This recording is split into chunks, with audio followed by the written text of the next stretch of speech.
The next topic with matrices involves determinants and inverse matrices. This is going to be really helpful for us to solve systems of equations that have more than two variables. So I would have 3 equations or 4 equations, 5 equations, I could have 10 equations, and I would have the same number of variables. Alright, so recall 3x equals 9. How would you normally solve this? If you had to figure out what x is, well, you would probably want to divide both sides by 3, so x would equal 3. Another way to look at this is instead to multiply both sides by the inverse of 3. Well, what would really make that 3 go away? Multiplying by 1/3. And I would do that to both sides. Those cancel, and again, x equals 3. With matrices, ax equals c, so I have 3 matrices I'm multiplying, I actually cannot divide. So if I need to solve for this x here, I really need to move the a. So what I'm going to do is multiply by the inverse of a. And we denote that with that little -1 up top. If I do it to one side, I actually have to do it to the other side as well. And since I multiplied it on the left here, I would actually squeeze it in there, multiply both sides by the inverse. So these would cancel. My x matrix would be the inverse matrix of A times matrix C.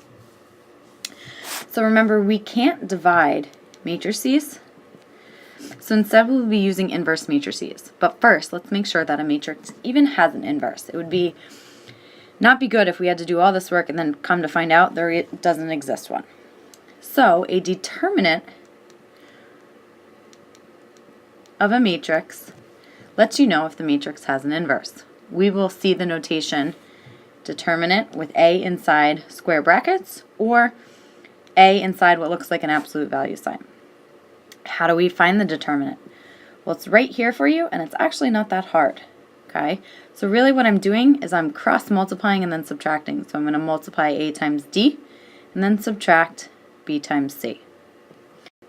Some key things to remember is if the determinant equals 0, so when I cross multiply and get 0, then we know the matrix has no inverse. If the determinant equals plus or minus 1, then each value in the inverse will be an integer. This is going to be really helpful later when we encode and decipher hidden messages. Alright, so let's do some examples. So find the determinant. So example 1, I'm going to cross multiply. So I have 1 times 4. And then I'm going to subtract my other diagonal, 2 times 3. So I have 4 minus 6, my determinant is -2. Because it's not 0, I know that that matrix has an inverse. Example 2, 2 times 8 minus 4 times 4. So 16 minus 16, which equals 0. So this matrix would not have an inverse. If the determinant is anything but 0, then to find the inverse of a 2 by 2 matrix, we use this formula right here. So this shows me that I want the inverse matrix. So what I'm going to do is I'm going to do 1 over AD minus BC, and then it looks like I just switch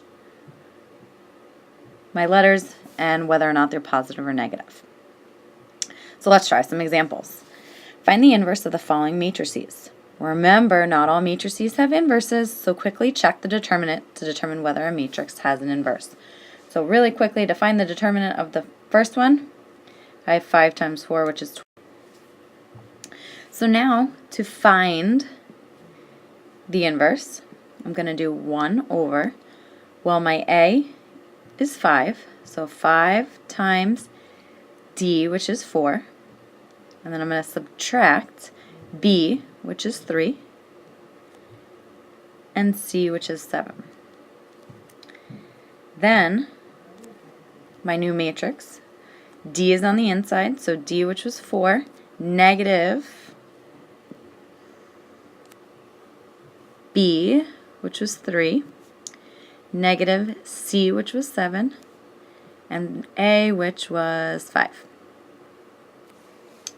When I simplify, on the outside here, I have 5 times 4, 20, minus 21, so I have 1 over negative 1 times this matrix. And remember, scalar multiplication, I can really distribute this negative 1 to everything on the inside. So my final answer here, the inverse of the matrix I started with, is negative 4, positive 3, 7, negative 5. Remember, if that was hard to follow, hit pause, rewind, and try watching it again. If you are okay, let's move on to the next one. First, I'm going to check that it has an inverse. So I'm going to find my determinant. So 5 times 3 is 15, and I'm going to subtract 14, so my determinant is 1. So I know that it has an inverse. All right, to find that inverse, I'm going to do 1 over my determinant on the outside. That's nice. Then on the inside, I have D, which was 3, negative B, so negative 7, then negative 2, and then A, which was 5. So I'm distributing this one, doesn't change anything, so my final answer, 3, negative 7, negative 2, and 5. Notice that the only thing that I am really doing here is I am flipping my A and my D, so flipping where they started with, and then making the 2 and the 7 have opposite signs from what I've started with. Now is a good time to hit pause and try number 3 on your own. Check your answer with mine when you are done. So first thing I'm going to do is I'm going to check to make sure it has an inverse. So 3 times negative 2 is negative 6. And then 6, so subtracts. 6 times negative 1. So plus 6, 0. Uh-oh, hopefully you caught that this one has no inverse. Can't do it. Now we're going to try solving matrix equations. Make sure you have your graphing calculator ready. So remember before we said we couldn't divide with matrices. So I want to get this X matrix by itself. I have to move this matrix, but I can't just divide it on both sides. So instead I need to multiply it by its inverse so that it disappears. Well, it's important. Maybe we should figure out what size X should be. Well, I know this is a 2 by 2. And my answer matrix is a 2 by 1. So that means I know my X matrix has to be a 2 so that the middles match up. And since my answer is a 2 by 1, this must be a 2 by 1. Alright, so now I'm going to multiply both sides by the inverse matrix. Well, I need to figure out what that matrix is. I should probably make sure that it actually has an inverse first. So I'm going to cross multiply. I got 4 times 0, which is 0, minus negative 3, which is positive 6. So it does have an inverse, but that matrix is not going to have integers. It's going to be filled with fractions. This is where our calculator is going to come in handy. So we took this matrix, and if we called it A, we multiplied it on the left by its inverse, so that it would cancel out, and all I was left with was X. Since I multiplied it on the left over here, I'm going to multiply it on the left over here by, we'll call this matrix B, by matrix B. Remember that this was a 2 by 2 matrix, and B was a 2 by 1, so they work. My answer is going to be a 2 by 1. And on my calculator screen, it showed me that my final answer was the matrix 4, 6. Now let's do this next example. I want to get matrix Z by itself. So in order to do that, I need to get rid of this matrix here. Let's call this matrix A, and let's call this matrix B. So really what I need to do on the right-hand side of the equal side is multiply matrix A times its inverse. That's going to cancel it out to give me the number 1. And I'm multiplying that by matrix Z. Since I multiplied it on the right-hand side over here, I'm going to multiply matrix B by A inverse. Now, since these are really all 2 by 2 matrices, I could really multiply the inverse on the left-hand side if I wanted to. All right, now let's enter these matrices in our calculator. This is matrix A and this is matrix B. Go ahead and enter them and hit play on the video to the side if you need a reminder how to. So our answer, as we can see on our calculator screen, our Z matrix is negative 0.1, 3.3, negative 0.7, and 3.1. That's fine that we have decimals or fractions inside our matrix. Just keep in mind that if you see decimals that seem to never end, go ahead and hit the math, then the frac button, so that it changes it to fractions and you can round accordingly. Linear systems of equations can be written as matrices. This is really important. This is why we've done inverses on matrices. So if we have AX equals C, we're going to denote A as the coefficient matrix. So all my coefficients in my equations, I'm going to put in matrix A. X is the variable matrix, so all my letters, and C is your solution matrix, which is all my constants. Let's do some examples and hopefully that'll make sense. So let's solve some systems of equations using matrices. And we'll use our calculator. Remember that you should have the same number of variables and equations. So if I have 5 variables, I need 5 equations. If I have 10 different variables, A, B, C, D, E, F, G, H, I, J, K, I would need 10 equations to figure out what they are. So first thing that I need to do actually is I need to look over here at my equations and make sure that they all go in order. So they're all R, S, T, and then equal a constant. My first equation looks good. My second equation looks good. My third equation, RST, then a constant, they all look good. So now I'm going to fill in my coefficient matrix with the coefficients. So my first equation has a 1, then a negative 5, then a negative 4. My second equation has a 1, a 4, and it has no t's, so I have to hold my place with a 0. The third equation has 3, a 1 in front of the s, and a 4 in front of the t. So now I have my variables, r, s, and t. I knew that this was a 3 by 3 and that my solution matrix is a 3 by 1. That means the middles have to match up, so this needs to be a 3.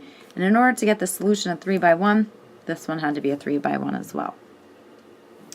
So now I'm going to use my inverse matrices to figure out what r, s, and t are.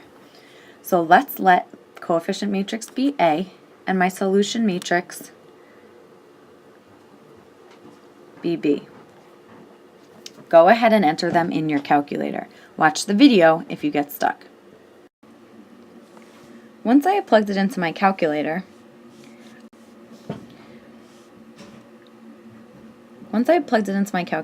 or my matrices in A and B, I know that I have A times RST equals matrix B. Since this is a 3 by 3, I'm going to multiply it by the inverse so that I'm left with just my variables. And since I did it on the left-hand side, I'm going to do it on the left-hand side over here. Keep in mind that I have to choose wisely what side I'm doing it by. Since B is a 3 by 1, I couldn't multiply my inverse on the right-hand side because that would be times a 3 by 3, and those don't match up. So it needs to be on the left-hand side so that I can multiply. So in my calculator, when I solved and got my matrix, when I multiplied A inverse times B, you get negative 3, 0, negative 2. So back up here I could check. I know that R equals negative 3, S equals 0, and T equals negative 2. Last one. You got this. If you think you got it, hit pause, give it a try, or follow along with me. Pause at any time you think you got it and try some stuff on your own, and always check your work. All right, remember the first thing that we need to do is we need to put them all in order. So I want them all to go M, N, and then P, followed by the constant. My first equation goes M. I have 0 P's and a constant. That's good. So my coefficient, I have 4 M's, 0 N's, negative 2 P's. It equals 20. My second equation, I got to get my variable on the other side. So I'm going to subtract 7N, subtract the 5N, I'm going to subtract the 8P, and I'm going to leave the 15 on the right side of the equal sign because that's my constant. Filling in my coefficient matrix, I have 1 M, negative 5 N's, and negative 8 P's. That equation equals 15.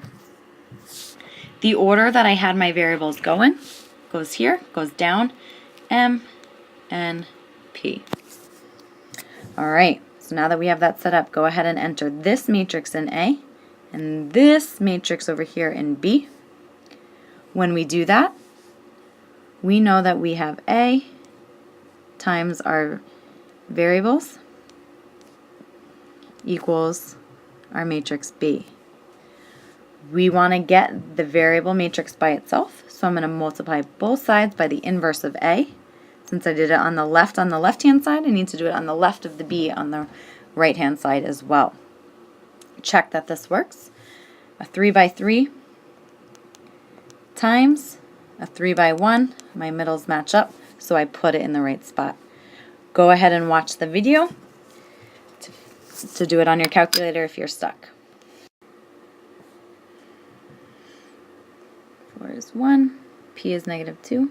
So up here, I know that M equals 4, N equals 1, P equals negative 2. There we go.